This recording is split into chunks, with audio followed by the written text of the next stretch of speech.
Olá, tudo bem com você? Vamos hoje à nossa última aula de redação.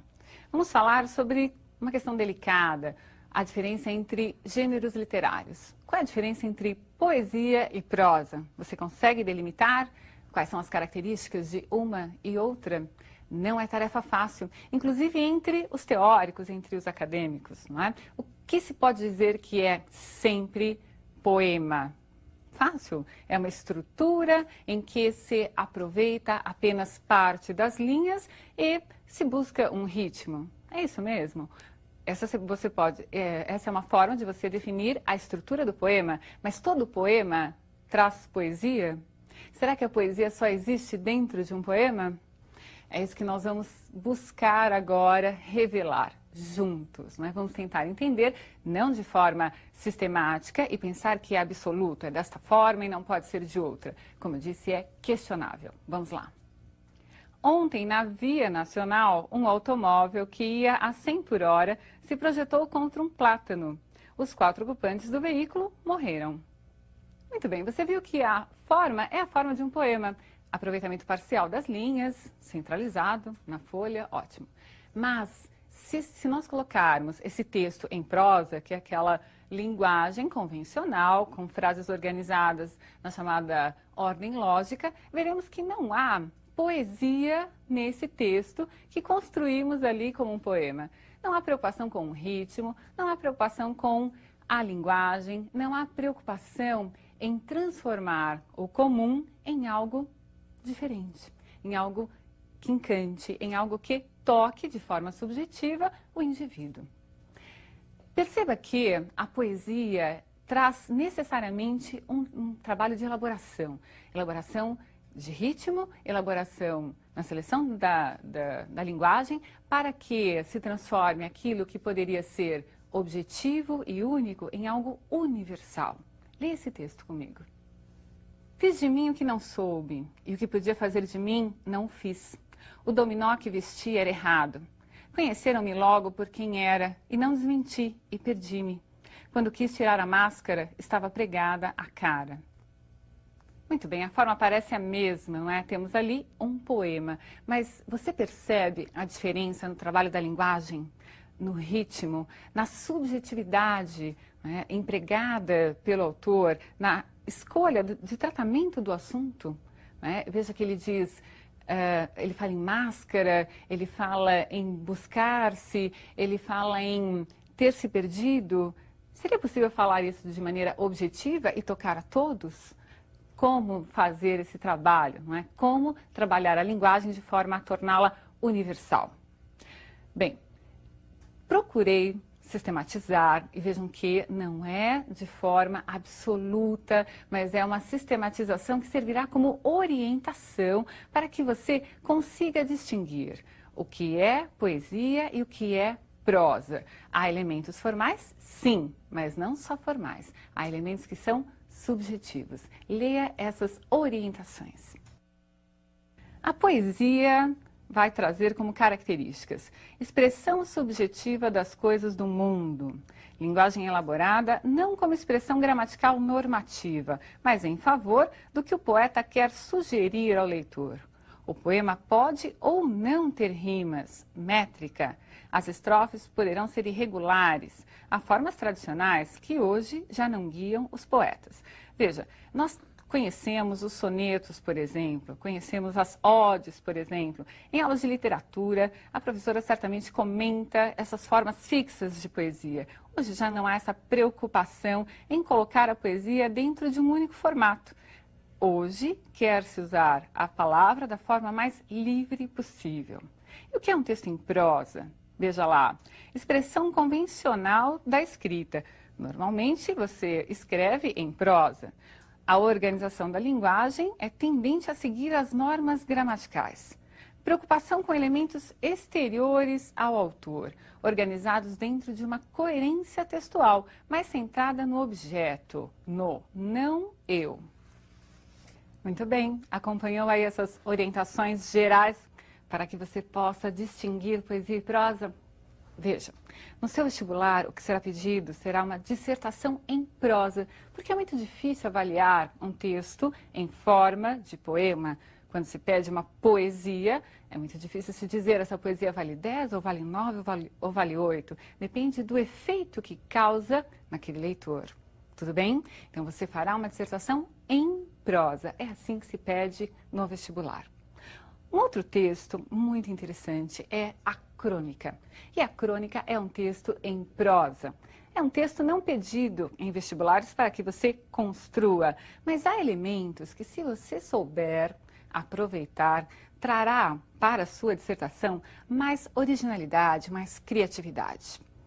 Quais são esses elementos? Você vai perceber que há um tratamento diferente na linguagem. Não há aquela obrigatoriedade do formalismo que a dissertação obriga, não é? Então, tem de se usar a norma culta, sim, mas na crônica é possível haver o coloquialismo. O eu vai estar presente. As figuras de estilo podem estar presentes. Leia uma crônica comigo.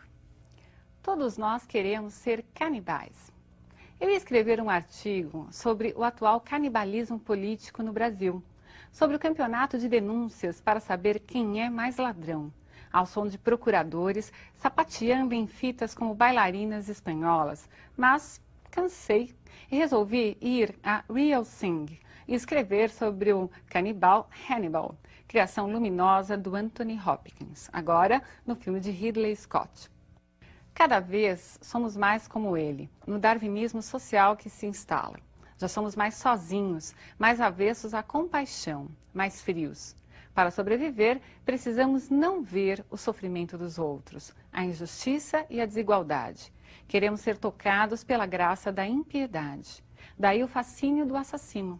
Nada mais atraente que a psicopatia elegante. Todos queremos ser como Hannibal. Esse texto é de Arnaldo Jabor.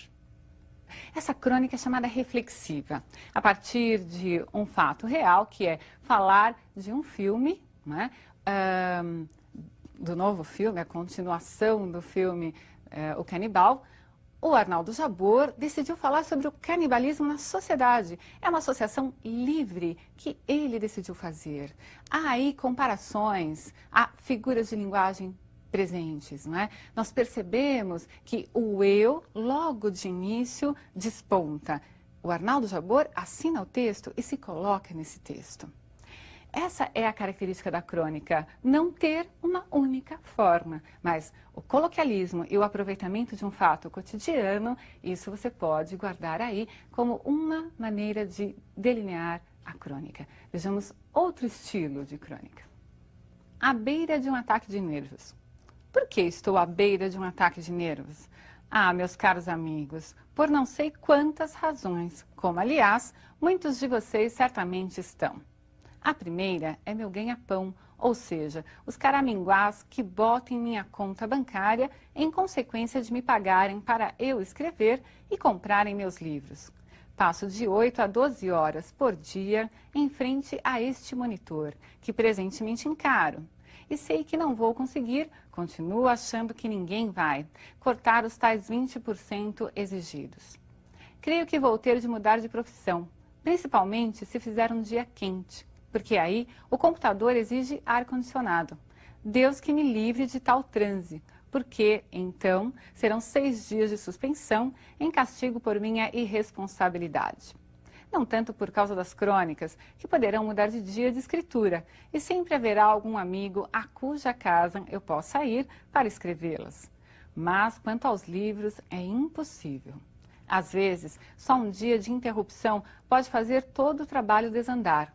Alegarão alguns defensores da literatura brasileira que, com isso, o racionamento estará produzindo um efeito inestimavelmente valioso. Mas a verdade é que eu tenho de prestar atenção no dinheirinho da feira e as perspectivas não fazem bem a meus nervos. O texto é de João Ubaldo Ribeiro.